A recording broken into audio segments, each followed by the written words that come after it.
Good evening. Today is the 29th day of October 2015, and we continue with our explorations in Savitri, Book 1, Canto 5, with our dear friend Alok, as always, Namaskar. We should read often the mother's words on Savitri. In her own hand, she wrote, Savitri, the supreme revelation of Sri Aurobindo's vision. And she once said to Udar, Savitri is a mantra for the transformation of the world. And to Norman Dowsett, she said, for the opening of the psychic, for the growth of consciousness, and even for the improvement of English, it is good to read 1 or 2 past pages of Savitri each day. Lastly, to Sat Prem, she said, I believe that it is his message. All the rest are the preparations, but Savitri is the message.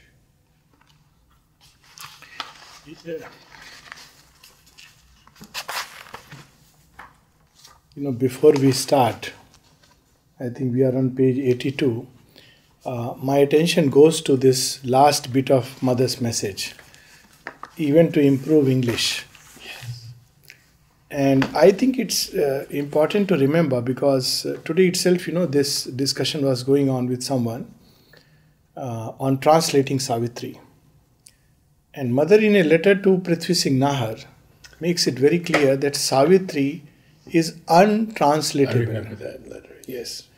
And then she says that, she has also translated portions of it in French. Yes. She says, I also do it, and it's perfectly fine to do it for your own growth and progress, and for your joy, but not for printing and publication. Now, here I find something very interesting, that very often people say that, that's very nice, but then, what do? We can't read Savitri because... In English. Yes. So I think it's good to learn a little bit of English and improve the English by reading Savitri. This is something very nice. And it is part of Indian tradition. Just to go a little backward. People have learned Sanskrit to read the Vedas, the Upanishads, and the Gita in original. And I must tell you that with all my love for Sanskrit, it's a very beautiful language, there's no doubt. For me, it comes naturally. And yet, English is not that difficult, if I compare the two. If I have to read the Vedas in original after reading Sanskrit, for many, it would be easier because it's a much simpler language, English. Sanskrit is a very, very evolved and a very complex language with a lot of logical thing into it. English is comparatively simpler. The structure is simpler. It's so easier. And another thing is that, like Guru Granth Sahib, this is one example of Sanskrit. Guru Granth Sahib is a Sikh scripture, and it's in, of course, what today we call it ignorantly as Punjabi language. But originally it was called as Gurumukhi. Even now it is called as Gurumukhi. So Gurumukhi is literally the language of the Gurus. So, you learn Gurumukhi to know the thing in original. And I feel it is one of the signs of our dedication, of our love for Sri Aurobindo, is that if for nothing else, we learn English just to read him in English. People learn French to read the mother in French. And I think it's beautiful. So this, it just caught my attention. And I love that line where, I don't know, you may know the reference, but they said Sri Aurobindo didn't write in English. Yes. He wrote English. This is with reference to V.K. Gokak. So this was told to me by someone who was present in the meeting, and someone told Gokak that he's not sure whether, Sri Aurobindo, it's the right English. It's something like that. That's really not really relevant. But Gokak's answer was very relevant. He said, it's not English that Sri Aurobindo writes, But what Sri Aurobindo writes is English. So I suppose, like many things, they have also transformed the language. And look, how he has enriched. Look here. I mean, of course, great poetry has been written in English, without a doubt. Wordsworth and my personal favorite, Shelley, of course, of all times, and many others, William Blake, Walt Whitman. They are really amazing poets. Yes. But look at this line. It immediately takes you to what sublime riches of experience. His spirit breathed a superhuman air. Now, this is a mystic experience. It's an experience when you grow into the cosmic consciousness and the transcendent. And then the imprisoned deity rent its magic fence, as with a sound of thunder and of seas, vast barriers crashed around the huge escape. So this is what we were, discussing. The imprisoned deity is the soul. At another place, I think it is it Amal Kiran's poem? No, it's someone else who described the soul as a bird whose wings are frozen with ice, and she wants to fly but is unable to fly, and must wait for the sun to thaw the ice which has, is preventing the wings to really grow white. So there are so many images of the bird, the soul, being imprisoned in a magic fence. It's a magic fence. It's surrounded by doubt, despair, denials, pain, pleasure, which keep us moving in a fixed groove of thought, activity, if nothing else, suggestions that we will think about it later. This is nothing but nature's suggestion. Even when there is a spiritual impulse, there is always a later, a later, a later. And somebody would apply to Sri Aurobindo that I want to join the ashram because now all my worldly activities and duties are over.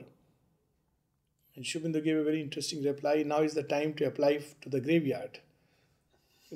So, this is how nature keeps us tied. Yes. It doesn't allow us. Always there is something. Always there is a problem. Always there is an issue. Always there is a difficulty. And it will keep creating. Sometimes it is this, sometimes it's that. We swing between an attraction for pleasure or between a pain which we must tackle. And of course, sometimes the divine plays the game of that Francis Thomas, the Hound of Heaven. Ah, yes. And make sure that we are chased into his arms. There was a person who was telling me about how she would see ghosts all over, and ghost would chase, and ghost would do this, and ghost, and frightened girl. And she said, but when I come to Pondicherry, everything is fine. So I said, it's a lovely ghost. He is doing a good job. Getting you to come. Getting you to come. Perhaps the divine call wouldn't do something and he had to send a ghost to make sure that, you're here. So it's amazing, that nature keeps us tied in a magic fence. Really, if we look at this world, what is it that holds us? Every day we realize, and we will see it here, it's a sorcery. It's like we are glued. There are people who are glued before a TV when they have nothing else to do. It's nothing, it's not real, and it holds us. And he doesn't say a prison, and he doesn't say great walls. Yeah. He just says a fence. Fence and magic fence. You don't know, you don't see the walls. I am free. Look at this other. What a magic fence. It gives us the illusion of freedom, yes, if nothing else. And regards the one act which will set us free, the act of surrender, as something which will bind us. Look at the paradox. Yes. I am a free thinker. I am a free man. So I don't surrender. Now that is nature's way to catch it and say, well, you are my prey. But the one act which will liberate, the act of surrender, is regarded as bondage. So, it's a magic fence where in many ways. But what happens, and it's a pure mystic experience. We were talking about Mirabai, and she speaks about Badal dekh dare. Main suni Hari Avan ki awaaj. Before the Lord comes, before him, you have the thunder of the hooves which trample over everything. Life turns topsy-turvy. And it's an inner experience. And the whole being is frightened because it knows its time has come to lose itself completely in the divine. And in Savitri, we have the hooves of the superhuman rider. And it's not picturesque. People actually have these inner experiences of thunder. And here he describes it, vast barriers crashed around the huge escape. Once the soul is enamored by the divine, nothing can eventually hold. Immutably coeval with the world, circle and end of every hope and toil. Inexorably drawn round thought and act, the fixed, immovable peripheries efface themselves beneath the incarnate's tread. Who is Ashwapati? This is very powerful. Time to time, he moves, and as he moves, vast barriers crash around. The immovable peripheries. So symbolic the story of Krishna. The mother said that the seers who wrote the Bhagavad were endowed with a subtle vision. And what they have written, because she responds to that with regard to a aphorism of Sri Aurobindo, where he talks about people who write history and they regard these stories as myths and legends. And Sri Aurobindo says, then thanks for the myths and legends because they save the soul alive. Yes. And then she says they had the sheer vision, and because of that, they could write the symbolic story of the soul. So Bhagavad is the story of the soul. And look, where is it captured? In a prison. Prison which is guarded by heavy sentinels. The king itself has passed orders. This child, every child must die who is born to the womb. And there is a whole kingdom, and yet vast barriers crash. And the child escapes around Yamuna, which is in spate. So it's a symbol of the soul which escapes despite everything. And fixed, immovable peripheries efface themselves. Yes. And how we are drawn in this circle, round thought and act. This is the circle. Circle and end of every hope and toil. The dire velamen and the bottomless crypt. So there is a line above and there is a line below. Pain with its whiplash, joy with its silver bribe guards the wheels circling immobility. And then he says the dual tables and the karmic norm restrain in us the titan and the god. So human consciousness is to move within a certain frame, just like animal consciousness.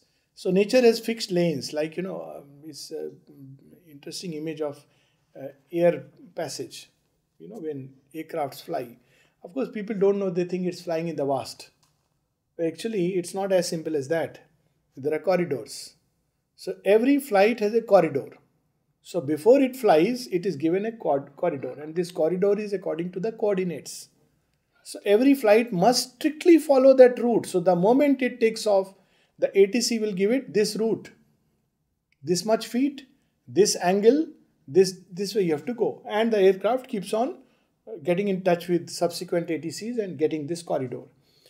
So though it looks it's nothing, it can go into the blue sky, but it cannot. Actually, there is a corridor in which it must fly. Otherwise, there will be a crash. And things have happened like that. Yes. Now, this is what I find very interesting, that human consciousness moves within a range. It's a corridor. It is prevented from going beyond the human range of virtue and vice into the utter freedom and unity of God. But it also is prevented from getting a glimpse of the bottomless pit, lest it be sucked into that. So there is a reason why nature has created it. It is a safeguard.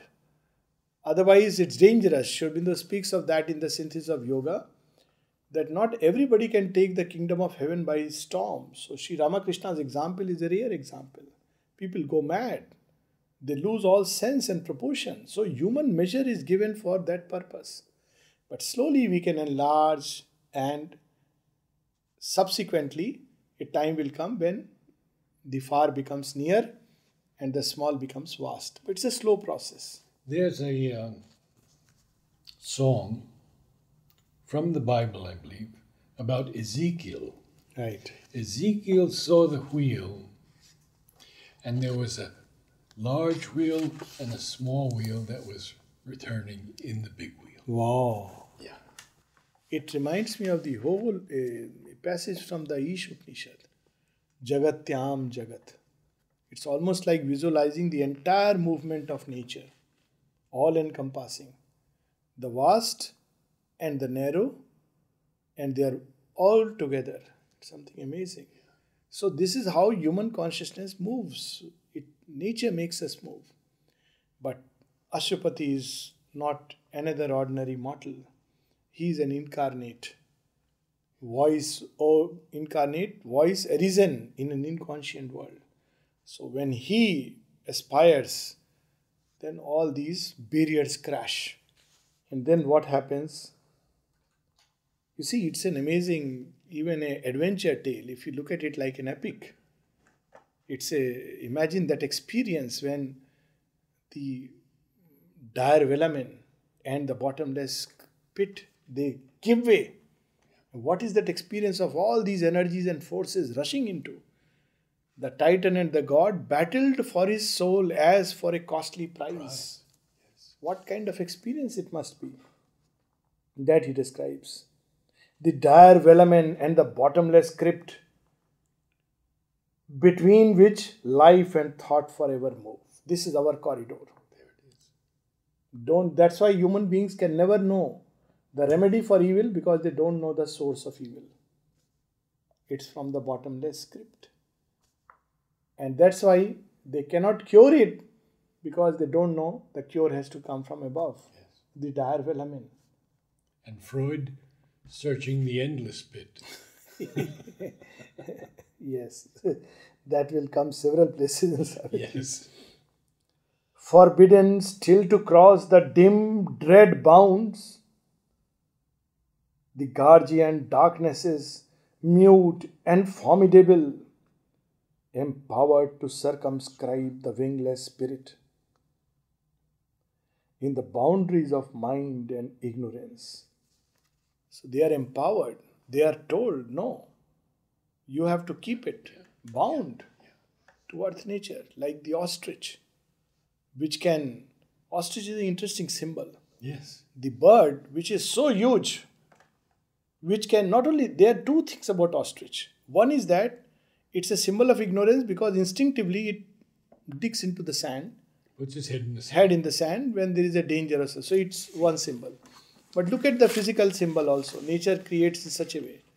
It's the bird which is so large. It can't fly. It can't fly. But it can run very fast on ground. Yeah. As if it's running fast on the ground, it is itself a disqualification. Nature has endowed. So there are people with very brilliant practical mind, very rational, who can argue anything to the end. Yeah.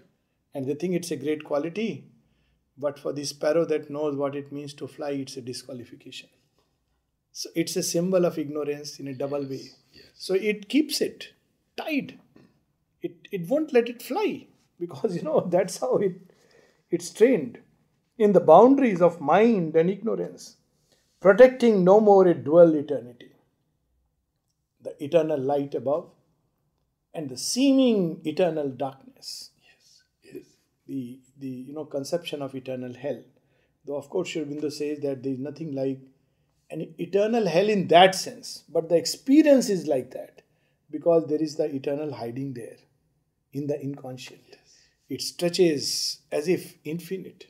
So that's why the experience of... And then this line that they vanish. Yes, vanished, rescinding their enormous role. What was their role? To keep the human consciousness within a certain narrow frame. Yeah. It vanishes. So we have this interesting symbol in Tao. The two fishes. Within the dark fish, there is the seed of light. Within the bright fish, we see that it has its eyes black. It sees the darkness, knows the darkness. And when the two come together, then there is perfection. And the mother has said, Thou is the symbol of Parbrahman, what in India is called as Parbrahman. It's a state of consciousness in which the dark and the bright poles unite. and get transmuted. I think last time We'll we see spoke that in about Savitri also. They Yes. get transmuted. Many They no more times. remain that. Yes. But human consciousness must move within a duality of virtue and vice, good and bad. So that vanished. Once figure of creation's vain ellipse, the expanding zero lost its giant curve. So it's very interesting again that all evolution is a spiral process. It's not a straight line. So you go like this and come, then you go further. It's like if these motorbike cyclists who play in that giant wheel yes, inside. yes. They start with a small circle and they go faster and faster in expanding curves. If we really look at even from pure physics, that if you make this movement to a particle, it may get accelerated to a point where it will escape eventually the whole power of gravity. So something very similar happens with the human consciousness. It slowly expands and expands in both directions. So this journey is very interesting. It's not just a journey of from darkness to light. It's a constant re-engaging with the darkness, with the light we have found. And after that is thinned out, once again to a greater light. Once again we return and climb further and further and further till the whole boundaries are lost. This is the normal course of the journey. The old adamantine vetoes stood no more. The other day, this line I am reminded of. The other day, there was a discussion going on in UNO that we should not follow this veto system, which is the privilege of a few countries. The five. Yeah. And very interesting remark. They said it was given during a certain situation. There was a certain exigency. But in there are new challenges which have arisen, and these vetoes should stand no more if there is a problem of genocide or severe crime against humanity, in which case the veto cannot apply. It's very interesting. There is a change going on all over. Mother fought with the laws of nature. The same thing is being reflected at the level of the nationalities, international levels. That no, this idea of veto, yes, it's a power, but it cannot be an adamantine power. It must give way at some point of time if there is a greater truth and a larger light. We're held by one country against another country. Yes. And this we have seen endlessly. So here we have, of course, in a different context, but see how the two correlate with each other, that these power of veto of nature, old adamantine vetoes, I won't allow you to escape. You may be a saint, you have to meet the same fate. This holds no more. Only we have to have faith in it and walk. To Mother, people would say, several times she would speak in the agenda, they keep telling me I am an old woman, I am an old woman, I am an old woman. I am younger than all of them. I am the youngest of all. But they don't see it. And then she says, why they are not able to see? So, you see, what was it? Veto from the collective consciousness. How can you say that you are not old? Because we see that you are old. And she describes that now I understand it's their angle of vision from which matter appeared something hard and rigid. But from the way I experience it, it's something malleable, it's something plastic, and she says it's true matter. She says, but they don't have this vision. But they're the old adamantine vetoes. This word adamantine, and many words that we've seen in the last weeks, is something we should look up as often as possible. Because, well, I have a dream, an aspiration, that one day, when Savitri is online for all of us, we highlight a word, we get the definition, at the same time the pronunciation. Yes. Yes. That would be wonderful. By a proper English speaking, absolutely. not an American. Absolutely. Not by an Indian either. Touché. My English is, I keep telling people. So that's true, and it's very interesting. Look, overpowered were earth and nature's obsolete rule. They were with a certain purpose. And we have to have faith. The big difficulty is that even when some part of us has faith, the cells, they cannot have faith. That's what Mother says. The physical consciousness. It cannot believe that the grace can take care. It can resolve its problems. It knows better. This is an obsolete rule. Sickness is an obsolete rule. There should be no sickness anymore in the world.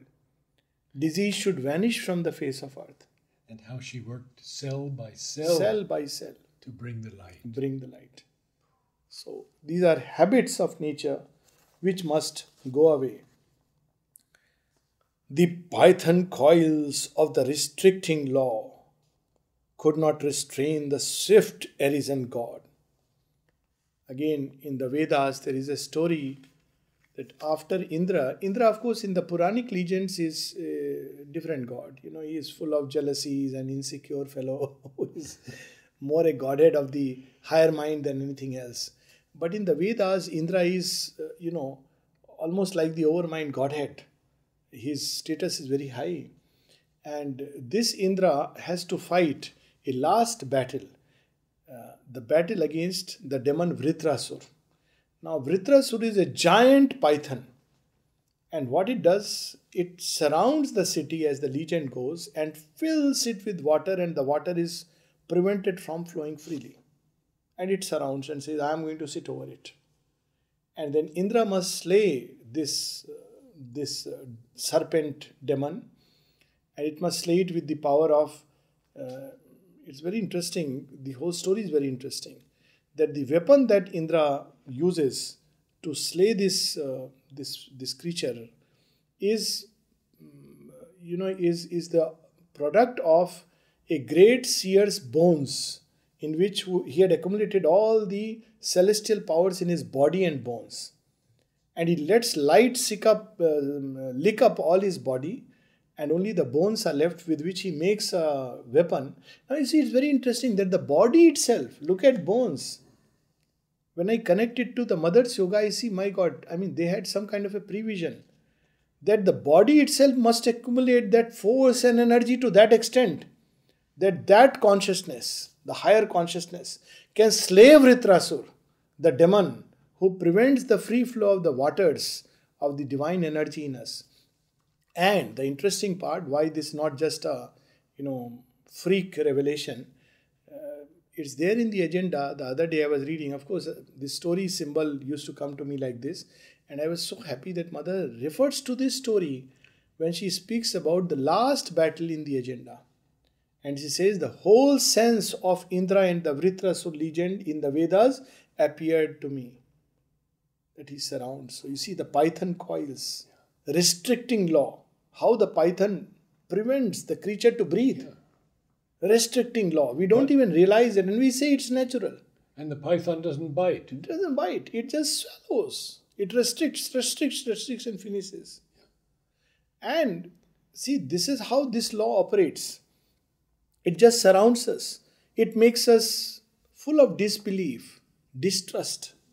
And that's why eventually, we are not able to grow further. But here is someone else. It could not restrain the swift arisen God, who simply slays the python law and goes beyond. But see the difference now. Question arises then, what is the difference between this and what the mother has done? Ashupati escaped from the law. He knew now that there is a greater law. But the law for the average person yet remains unchanged. And now his effort with the mother's grace is to change the law. That's why Aurobindo says that before the mother's coming, I could help myself. But with the mother's coming, others could be helped. The law does not change. Yes. He has broken free all frames, goes beyond. Because then people, then if Ashupati himself, that is Aurobindo himself, is so mighty, and why mother? What is left? Because she, as the supreme divine nature, she knows the nature and she can transmute it, change it. Alone her hands can change time's dragon ways. Escape? Yes. To discover the supramental? Yes. To pull it for oneself? Yes. But the law doesn't change for the many. So here we are being described that escape, which comes because of the great descent. It all begins with that. Abolished were the scripts of destiny. He is no more subject to the scripts of destiny. He can pick and choose. There was no small, death-hunted creature more. No fragile form of being to preserve from an all-swallowing immensity. Look at these three lines which reveal the secret even of death. Many, many things it reveals. Why, there is a need to die. So one reason that Sri Aurobindo gives in the Life Divine is because in our depths we are infinite. And we want to have the experience of the infinite, but on a finite basis. This is given to us. It's a challenging task. So we try and try, we expand, we grow within whatever limits given in a particular lifetime. And a time comes when this immensity, this infinity eventually says, enough, this form cannot go further. Cannot hold it anymore. Cannot hold it anymore. And then we come back again. But this is the effort. To be immense. That's why there is a secret attraction for unity, for oneness. However hard we may deny it on the surface, deep inside there is a secret, as if thread of life which is running parallel to the superficial. In nature we see it. Variety, variety, variety, endless variety, but deep inside a unity. So, immensity, this immensity takes the form of death for us when we live in ignorance. But when we awaken to knowledge, when we grow into vastness, we read that line, the triple chord, when we are in freedom of the infinite, then there is no more death. Death dies. That's how he puts it. Death dies. The end of death, the death of ignorance. Yes. The great hammer beats of a pent-up world heart. Again, Mother's experience in the agenda. She speaks of this as the yoga of the world. And she says she was identified with love at the origin. And each pulsation was spreading into wider and wider and wider circles. That's what the divine does. People say divine punished, divine tested, divine did this, divine did that. Divine knows only one thing. To love. He doesn't know anything else. And that includes everything. But depending on how we receive it, we experience it as a blow or we are bathed in delight. It just depends on how. We can say that human beings have this attitude or that attitude. But for the divine, there is only one thing. To love, love and love, that pulsation which is at the core of creation. Constantly that pulsation. That's why the closer we go to the divine, the more we feel that love, that intense love, that powerful love.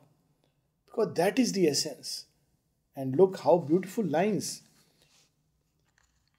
The great hammer beats of a pent-up world heart burst open the narrow dams that keep us safe against the forces of the universe. Again, we have that reference to the Vritra story, the waters. So this throbbing, this pent-up heart which has exerted itself, gone to its utmost limit, and then suddenly as if there is a release and all the waters flow majestically. It's like you go through a narrow gorge and suddenly you find yourself in the vastness of God's embrace. What an experience he is describing. It's an intense experience. If we look at this line, hammer beats, Yes. pent up, Yes. and world heart, Yes. each of those are hyphenated. Yes. I asked Nalini about this, and he said Sri Aurobindo makes a new word when he hyphenates two words. In one line, 3 hyphenated words. Yes. And see this image of the dams. You see, dams are nothing but, the rivers that are flowing freely. Dams are nothing but, walls built around the flow. And we say this dam or that dam. But when the dam opens, it's the one river. Yes. And we know what that river can do when the dams are open. It's a tremendous power. So, human consciousness believes it's my nature, this energy, my energy, but it's just a little bit given within the dam in which we put our efforts and we tire. But the day we open by that tremendous stroke, the world heart as if beats and the entire dam opens, and the gushing of the current sometimes is described as Kundalini, the awakening to the cosmic consciousness, to the cosmic force. And there are so many ways. Then look what happens. Burst open the narrow dams that keep us safe against the forces of the universe. People enjoy the dam. They go for a picnic. Even our own boys and girls go to picnic, Hoginakkal Dam. And imagine what happened when the dam burst open once. Even a little extra water was released. People have drowned. There are stories like that. In Haridwar, just because the extra water was released, boys who were playing were just washed away. So we are given a certain amount of energy because we seek very limited things. And when we seek limited things, we will be given limited consciousness. So when we look at the world problems and say, who bothers about spirituality and all this is too much, we need only, there is an unfortunate slogan in India by the Communist Party, Roti, Kapda or Makan. Human beings don't need spiritual things and all. We need bread to eat, we need clothes to wear, and we need a roof. If that is our need, we will never grow beyond it. But if we say that my need is the divine, the cosmos, the creation, its origin, then all this will naturally come to us, and much more than we can hold, because it's a gushing of the dam. In fact, we will find it difficult to hold the leap of faith in the Bible. So this is the leap, and in Ashwapati's case, it has happened. The soul and cosmos faced as equal powers. What marvelous lines. I mean, each one, what an epic. We are all the time worried like death-hunted creatures. What may happen? Let me have the contact with these doctors. They may save me. This lawyer, oh, important man. His card I must keep safe. Who knows, tomorrow I may be in a legal problem and he may help me. The police fellow, I must make friends. Maybe the priest, he will intercede. But the soul in man is greater than his fate and needs nothing but itself. It has to just become conscious. And here the soul and cosmos faced as equal powers. If destiny brings before me the worst faces, then my soul has the power to confront each of its masks, to tear it and see the truth behind, to see the face of Krishna, the divine beloved, behind cosmos the terrible. So this is the power of the given to the soul. And that's why challenges come. They are not punishment, they are challenges. And the soul can face it as equal powers. And see, this again we see it happening.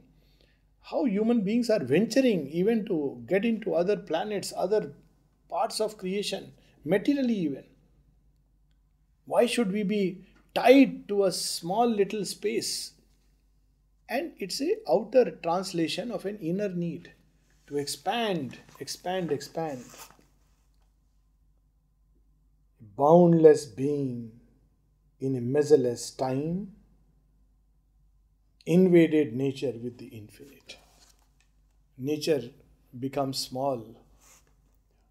The universe becomes nothing but a corner of one's being. There is a line in Savitri much later, in Savitri's yoga, cosmic consciousness, where she experiences Arcturus and Belphegor burn in a corner of your boundless self.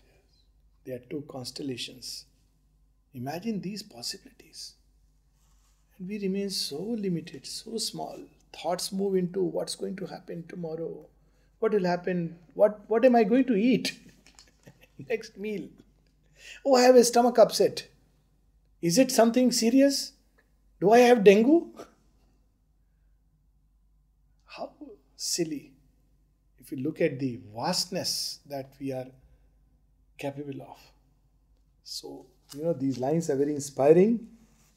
He saw unpathed, unwalled his Titan scope. There should be in man something of the Titan also. Mother speaks of that.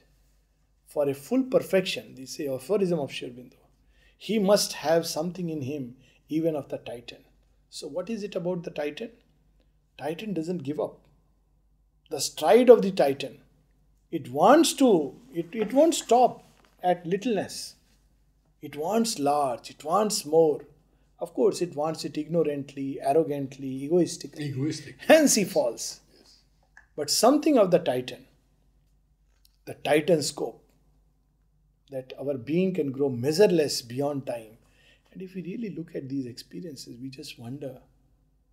And then we come back to earth, death-hunted creature, bent with a stick in hand. This is not me. Even in rags, I am God. Fallen, I am divine.